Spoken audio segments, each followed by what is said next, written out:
Good morning. It is Wednesday the 4th of December. It's just coming up to 10:30 and I'm just setting off out now. One thing I just wanted to quickly recap on was yesterday, if you've seen that video, I noticed towards the end of the shift that my driver rating has been on 4.96 for a while now, and I looked at it and it dropped to 4.9. So I had a quick look and I'd realised that someone had left a 1-star review, and it was to do with conversation or something. Basically they wanted me to be an entertainer for them, not a driver. So I know probably 99% of drivers are just like, who cares, just accept it or just ignore it and just get on with it. But I can't help it. I'm one of them people that sits there and overanalyze something and trying to pinpoint. So it was a bit easier to go through because I think there was only like 8 jobs in the shift. So basically I'd sat there last night and I'd gone through all of the shifts from where I picked them up and where I dropped them off, and then I knew in my head who it was and what we were talking about and everything. So out of them jobs, there was only one job where like neither of us actually spoke to each other. So I'm the type of person that if you want to speak to me, I'll speak to you. If you don't, then that's fine. I'm not one of these people that'll sit there and constantly chew your ear. I've worked with people like that in the past and they're a nightmare. I've actually turned around to them and said, you can't half waffle I think some people talk for talking's sake. So anyway, I picked this one girl up. I think she was actually going to school, because I remember when I was picking her up and she got in, there was no one else with her, and I was thinking Uber's policy is if you suspect they're under 18, you're supposed to, apparently, because I read into it last night, you're supposed to start asking them for ID and whatnot. Whereas for my local council, we're allowed to do school runs and take children to school, because you do your advanced DBS check, and just like all private hire drivers, I even done some jobs for that dreaded A1 school runs, which is just taking children to and from school. So yeah, Uber's policy is a little bit different. I don't know if that's just because they can't be bothered basically establishing what every individual council's policy is in regards to whether or not you can take children and things like that. Uber, I think, are in the throes now of I think they were adding the feature where you can actually take children or something. I don't know. It's all anyway. So I picked her up. She was going a mile away to school. So got in the usual. Oh hi, how are you doing? She just sat there, didn't say anything. Phone straight up. Typical teenager, just looking at her phone. So right, okay. We're in the car for less than a mile. Got out. Okay, see you. Have a nice day. And that was it. So that was the only ride where I've basically not had any interaction. But that's not down to the driver. That's down to if the customer doesn't want to speak, they don't want to speak. I've had requests in the past. I picked up a guy from Edge Hill University, and it came up saying, I prefer a quiet environment. That was one of the things that he'd requested through Uber. So I was like, all right, okay. So got in, just said hello, said goodbye when he got out, and he tipped me. That's how some people are. They just want to be left alone. So anyway, yeah. So I thought, all right. So it was obviously her. She's thought, well, he's not entertaining me enough. He's not speaking to me. I should be treated like royalty for this £3.50 ride. So she thought, well, I'm going to leave him a negative feedback. So I basically went on to that job and I left negative feedback for them. Said, do with this, do with that, blah, blah, blah. Ticked 1,000,001 boxes, submitted it, and blocked them from, or unpaired them, should I say. So I can't get a job from them again. I then went back on the app later on, and my rating, which had always been 4.96, which had dropped to 4.9 because of that one-star review, it had gone back up to 4.96. However, in the driver ratings, it still shows up. So when you click on your name at the top, driver ratings, which is now 4.96, and you click your details, it's still at the bottom where it says 1 star. It's still on there. However, my rating hasn't been affected. The rating has gone back up to what it was. So I don't know if then that's basically so myself and everyone now who's booking me can still see that I've got a 4.96 rating. However, I can still see that someone's left a 1-star review because they wanted more conversation, even though they had 0 engagement with me whatsoever. It's almost like, you know, some people are just challenged in life, and that's how they live the day-to-day life, is going around just 1 star, 1 star, 1 star. So yeah, so basically it's I don't know if that's happened to anybody else or if anyone can actually confirm that, but I'm 99.9% sure my rating had dropped 0.6. That's why it caught my eye, and that's why I went further into it to see that someone had left that 1 star. But now it's gone back up to 4.96, and I think that's only happened because I've then left that same passenger who left me the negative feedback, I've left them negative feedback. So I don't know if Uber then cancelled the 2 of them out, because basically the 2 years have had, like, they see it as, oh, you two have had like a bit of a falling out, so they just get cancelled out. I don't know, but basically my rating hasn't been affected because of it, so that'll do me. And you know, I've basically managed to block a Karen. I love blocking all the Karens, because all that happens is if other drivers then chip in and do the same thing, those people will never be able to use Uber again. You know, they're going to be getting the app out and thinking, oh, I'm waiting for hours, why do I need to wait hours for an Uber? Because they're obviously waiting for out of town drivers to come and pick them up. Whereas the friends are going on their app and saying, oh look, I can book an Uber straight away. That's because they're not clowns and they're not going around leaving drivers 1-star reviews for absolutely no reason. So yeah, if you've got issues or you feel as though the driver or someone should be talking more, then I think you need to take a look at yourself rather than pointing the finger at other people. So that's it. That's my little morning rant out the way, and I'm just going to go online now. So I will. So a little update time. It is 12:30, so it's been 2 hours. I've had a few jobs. You know, it's been busyish. I haven't really been sat around or anything. I started off, first job wasn't the greatest. I took it because I was literally driving past the guy's house. It was £10.24 for 8.6 miles Bersco over towards Liverpool, and it's kind of like the outskirts of Ormskirk.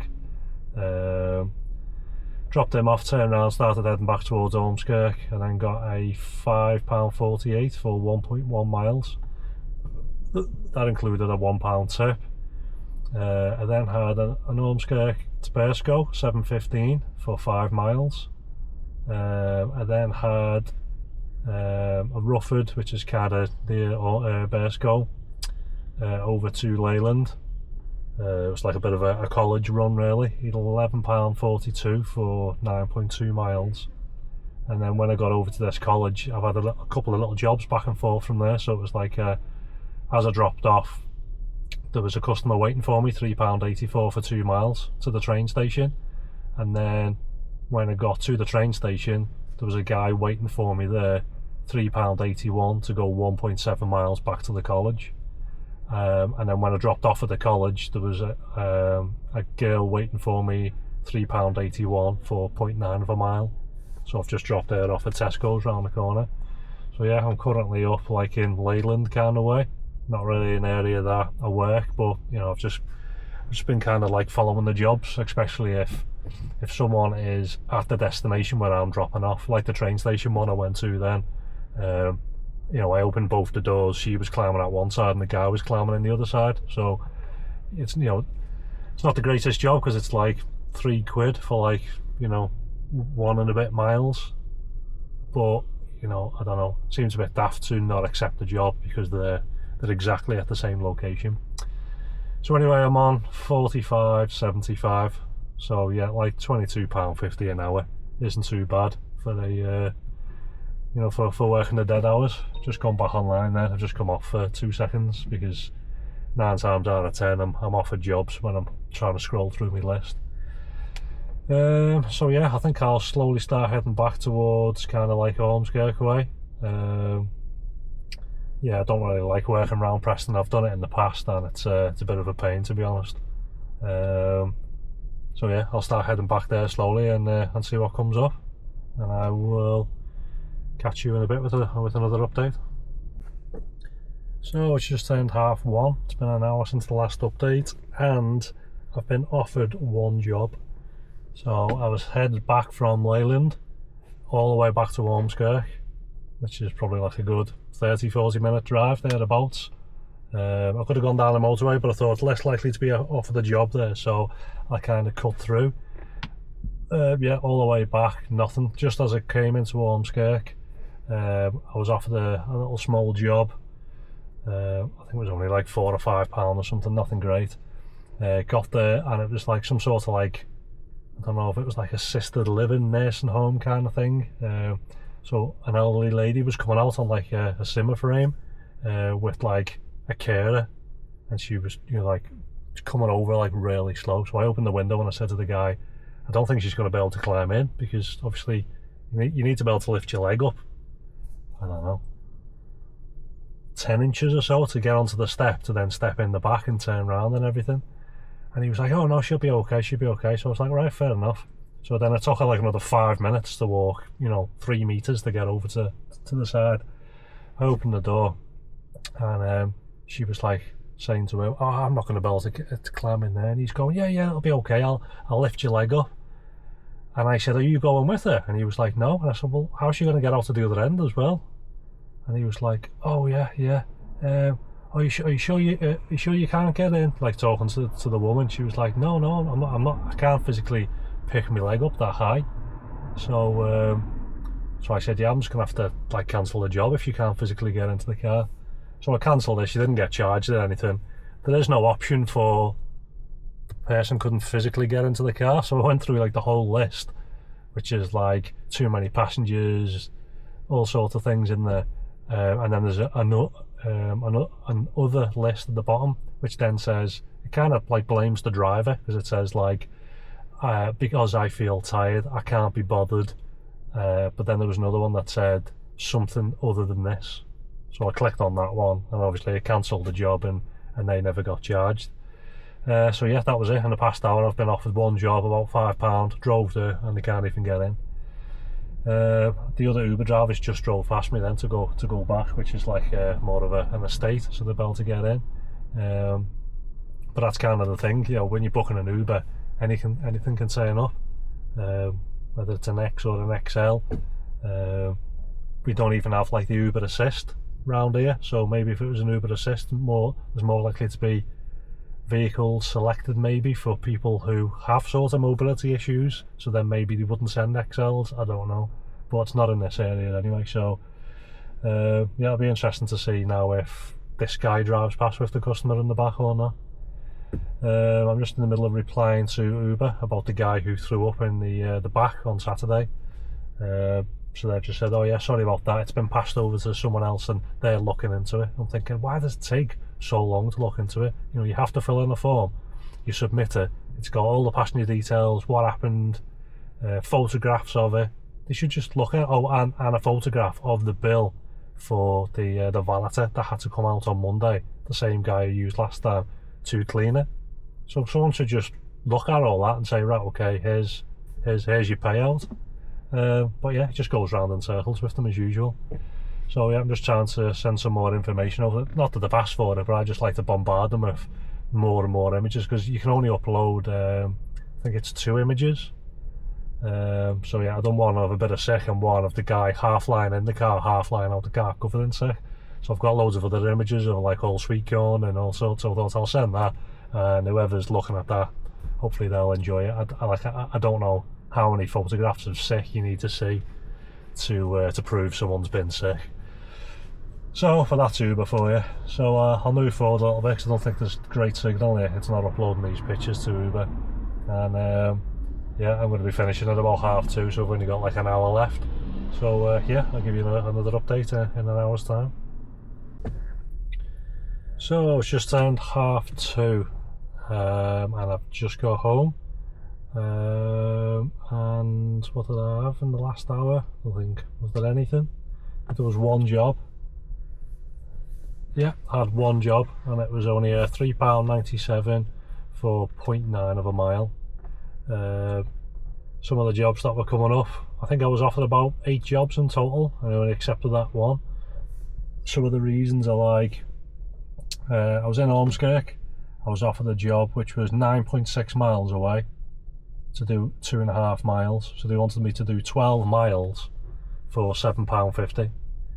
So I just don't believe that there isn't another Uber driver 9 or 10 miles away from me closer to that job. Like, what's Uber's incentive to send drivers almost 10 miles to a job? Because I know full well there's plenty of drivers knocking around Southport. So why are they telling me to drive 10 miles over there? And then another one came up shortly after that. Again, all the way to Southport. 7 miles to Southport to do a 2.5 mile job for £10. But again, there's drivers down there. Why not give it to them? Why encourage more people to come from Ormskirk over to Southport?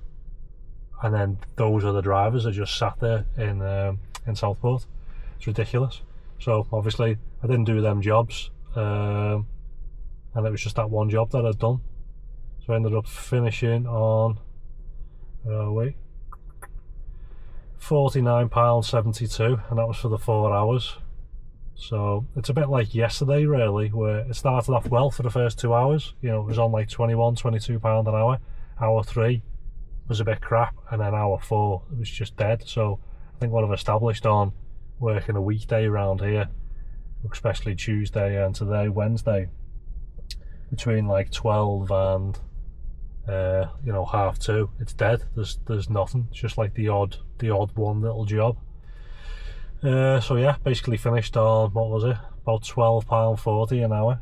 So again, by the time you take off your expenses, your tax, your national insurance, it's basically like minimum wage again. So yeah, another crap day really.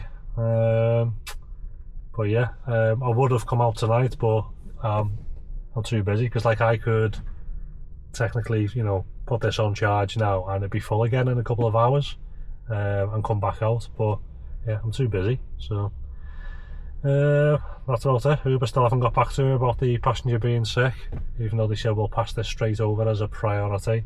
And don't forget, this is supposed to be like priority gold, which is one up. I'm not too far off platinum now, so with platinum you think you get your own personal assistant, but it's a bit of a joke, to be honest. So yeah, that's about it. So I'll catch you on the next one tomorrow.